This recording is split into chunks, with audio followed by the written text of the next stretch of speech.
Bihira nga lang manglibre sa amin si Sadyang Lim, kaya nung sinabi niyang kakain tayo sa labas ay hindi na nga namin pinalagpas.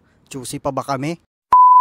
So ayun na nga, hindi pa nga kami tapos nagtrabaho ay sinabihan na nga yung mga ibang boss sa company namin, itong si Sadyang Lim, nakakain nga kami sa labas pagkatapos ng trabaho. Bihira nga lang tumag-aya ni Sadyang Lim. Sa 2 taon ko dito sa company namin, siguro 2 beses pa lang tong nag-aya sa amin. Yung una ay nung nag-fishing kami. Pangalawa naman, ito yung kumain kami sa labas kasama siya. Iba din tong si Sadyang Lim, kapag nang libre talagang hindi tinipid sa pagkain. So bali nga ay nandito kami ngayon sa Tubaki. Samgyupsal nga yung main dish nila na siniserve dito. Palagi nga namin tong nadadaanan tuwing umuwi kami ng bahay. At sobrang bango talaga sa lugar na ito. Parang amoy barbecue. Yung dating naaamoy mo lang, nakakainan mo na. Salamat talaga kay Sadyang Lim dahil isang pangarap na naman ang natupad. Charot!